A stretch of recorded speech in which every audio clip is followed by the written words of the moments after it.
So, good evening, YouTube. Hope everyone's had a wonderful Friday. It's now the weekend. It's officially the weekend. We don't take the mick out of the pink straw, right? It's the only ones they had. But yeah, we've got a game. The games are coming thick and fast. We actually have a game on Sunday at home against Chelsea, which, let's be real, is not going to be an easy game. I know Chelsea lost again yesterday to Southampton. When I looked at the league table as well, Southampton have actually won one game more than us this season. And it was only seems like a couple of weeks ago that they got slapped 9-0 and they were rooted down near the bottom of the table. And now all of a sudden, a few weeks later, they've got one win more than Arsenal. And we're halfway through a season and we've got 5 wins, which is just mad. We have only lost 5 times, which, again, you can look at it 2 different ways. We've lost 5 games, but we're only on 24 points. We've drawn way too many games this season, 9 games. Over half of our games have resulted in a draw. But last season we played Chelsea. I was at the game at home. I was actually at the game away as well. And listen, Chelsea are a weird team. They started off like a house on fire with Frank Lampard.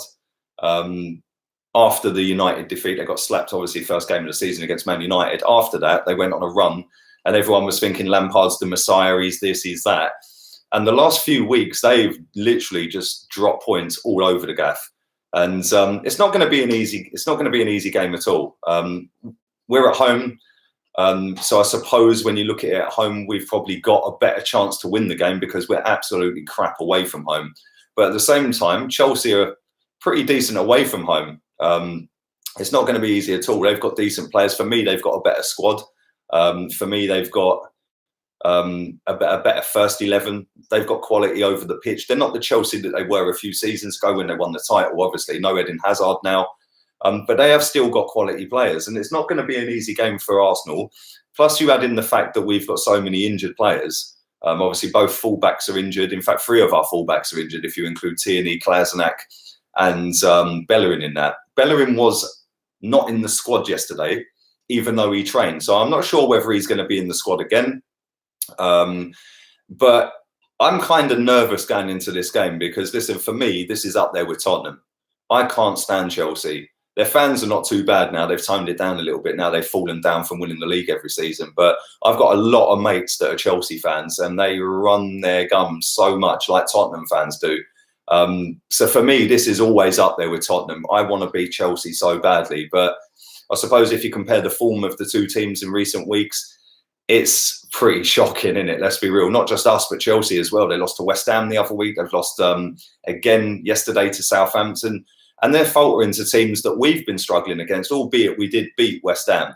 But we did beat them. But yeah, I think that this is a flip of a coin. It could go either way. We could either go out there and beat them comfortably, or they could come here and beat us comfortably. I don't think there'll be a middle ground. I don't think it'll end with a draw. I think there will be goals. Both teams can't defend recently. Although saying that, against Everton, I thought we put in our best defensive display of the season. I've seen a lot of people saying yesterday was a better result, better performance, blah, blah, blah, blah, blah. I don't think it was. I think the Everton game was probably, even though it was the bore fest and it was one of the most boring games I've ever watched, I think defensively, ringing me, which is going to kill my stream. I'm on my hotspot. But yeah, listen, I am really looking forward to the game, but at the same time, it's like a nervous excitement because I know that if Chelsea turn it on and we don't turn up, we're getting battered. But having seen the way the guys were working yesterday, that was the one thing I did think improved was the work rate, the fact that they were fighting for each other, the fact that they were trying to get the ball back as quick as they could. But for me, that should be a bare minimum anyway. So because the standards have dropped from up here to in the gutter, and now they're coming out the gutter.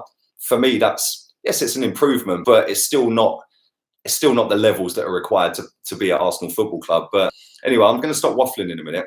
I'm going to do my preview tomorrow for the game. I will be back later on this evening, and what I'm going to do this evening is I'm going to do a combined Chelsea and Arsenal 11. I'm going to do that every single game going forward. Obviously, I cocked up the one the other night because I didn't do my research properly. And half of the players I was picking from Bournemouth are injured. So I'm going to do some proper research tonight, and I will be doing it properly. Why did you delete your player ratings? Big up yourself, Francisco Murato. Thank you for your donation, my friend. Do you know why I deleted it, mate? Yeah, because when people just want to troll in the comments, I could sit there and delete all of the comments, but that'd take me forever. So I just deleted the video. It had 8,500, 9,000 views in it anyway, so it's minor. People think it's because it had loads of dislikes. I proved that the other week when I said dislike a video, and it had 1,000 and got more views than the preview for that particular game, which had 700 odd likes. So it's nothing to do with dislikes before people think that, because it don't make no difference on the computer, the algorithm of YouTube, as to whether it's disliked or liked. The only difference between that is people like the content. So yeah, but there we go. Listen, I'm going to read some of these comments out. This is not going to drag on forever. I'm literally going to be late for dinner. I'm supposed to be meeting people in 15 minutes, and it's about a 10-minute walk from where the hotel I'm staying in. So let's read some of these comments out. Adam, evening to you, mate. He says, we have no chance. Chelsea's going to come at us with everything. Chelsea are coming off a loss at Southampton. Lampard is going to throw everything at us. Do you know what? The one thing I'll say, right, they started off playing really good football. After they got beaten by Man United, they then played some really good football. They're very similar to how we were under Emery. Started off really well, getting results. Even when they played poorly, they'd still get a result. But then all of a sudden that catches up with you. And it's how Chelsea respond. And you're bang on, mate. It's not going to be an easy game. If they come throwing everything at us, then it's not going to be easy. But at the same time, Granit Xhaka, go and check my transfer video out from this morning if you haven't. His agents come out and said that they've agreed terms with Hertha Berlin. So yeah, go and check that out if you haven't. But Granit Xhaka, Torreira, the last 2 or 3 games that they've played together have actually been really good in midfield, really good. So hopefully we can cope with their midfield. I'm not sure whether Tammy Abraham's going to be fit for the game. I'd imagine he probably is. But again, he is a threat. He's an awkward player to play against as a defender. He's tricky, he's skillful, he's quick, he's strong. He can win the ball in the air. He can play the ball with his feet. And that's going to be interesting to see if Callum Chambers comes straight back in, because as good as I think Socrates was yesterday, I wouldn't start him in that game against Tammy Abraham, because Tammy Abraham, if you're beating him in the air all the time and having the physicality side of it with him, okay, cool, he'll just start dropping off of you and running at you with the ball. And when you've got Socrates, who's clumsy, no technique whatsoever when the ball's on the floor, I can see that being a mismatch. So I think Callum Chambers has to come back into the team. David Luiz, is he going to play against his former club? That'll be interesting to see. And if he does, let's hope it's not Agent Luiz, and let's hope that he does actually play with his brain, if he actually has a footballing brain, because sometimes he's just like have it and just like a bull in a china shop. But Chelsea are better away from home. I can't see us winning the game, if I'm being honest. Evening, Omar. Dr. Viraj, evening to you, buddy. I don't fancy our chances against Chelsea. It's not an easy game. Lee, would you replace Xhaka with Saul and Niguez? I don't know. I said for evening to you, score 7. Yeah, I don't know whether I'd replace Granit Xhaka. I think we've already got that in the squad. Like I said, don't laugh. It was the only colour they had. But I think that Guendouzi is basically another Xhaka. I just think that he's got 2 feet. They're both weak on the ball. They both fall over very easily. They both don't track runners. But at the same time, Guendouzi can play with both feet, and he can drive forward, and he can dribble past a man. Their passing's there or thereabouts, the same. So I don't think that we necessarily have to go and replace Xhaka with a Xhaka-type player. We could put Guendouzi there and then maybe play Joe Willock a little bit more, or go and buy a number 6 or a number 8 or something like that. I don't know. Sorniguez is a cam. I'd replace him with Partey. Thomas Partey's the man, Mikey. I'd take him all day long, mate. But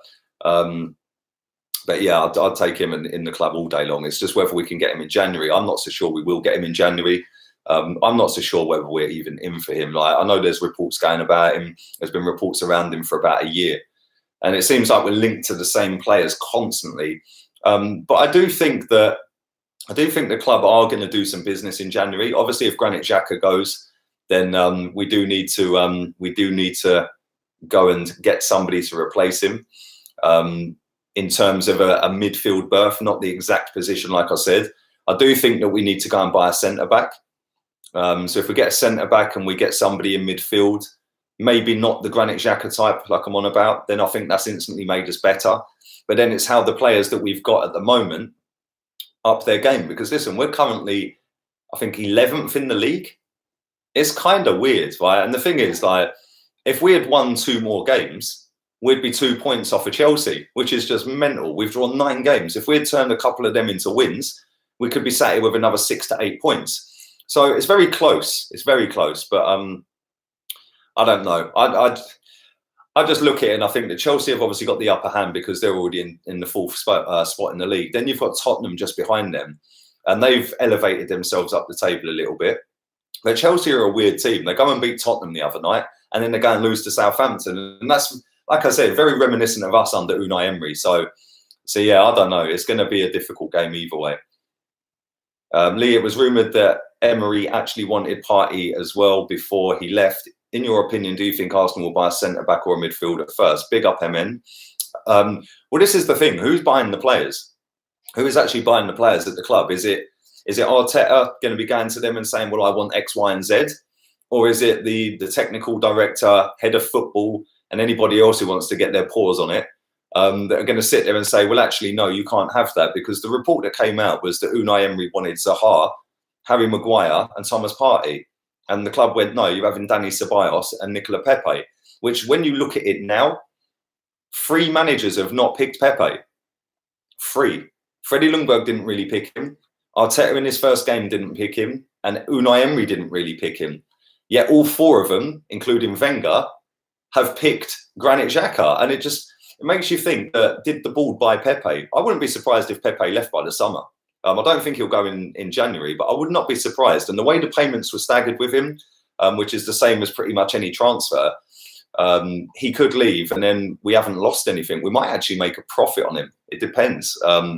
Maybe not in terms of the size of the transfer fee, but in terms of the way the payments are staggered to us, it might actually show as a profit on the books as soon as we sell him.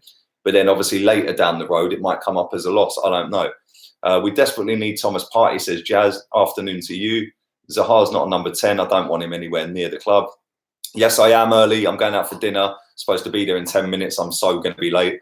So I'm going to wrap this up in about 1 minute. Do drive the likes up. 340 people watching this live, 47 likes. So do drive the likes up. Subscribe if you're new as well. Little bit of housekeeping done yesterday. So that's cleared the channel up a little bit from the aggressors. So yeah, it's all good going forward. The real ones are in the chat. We appreciate that. And yeah, I'll be back at 9 o'clock doing a starting 11, a combined 11 from Chelsea and Arsenal, which is going to be very interesting because, like I said, I don't rate a lot of Chelsea's players as highly as Chelsea fans do. And I don't rate hardly any of our squad because we're just crap, aren't we? Let's be real. The wallpaper's sick. It's actually a hotel I'm in, mate. It's a hotel. But big up yourself, Giannis. Listen, I'm going to wrap this up. Thank you to everybody who's in the chat. I will be back at 9, like I said, with a combined 11. Tomorrow I'll be having a little look forward to the game as well, and then tomorrow evening at 9 o'clock I will be doing the preview, my starting 11, and my score prediction for the game. So yeah, I will be back, and I'll be back at 9 o'clock. I'm going to go and enjoy my dinner. Thank you to everybody in the chat. Listen, drive the likes up, dislike, do what you want. I'm going for dinner. I'll be back at 9. Laters, peeps.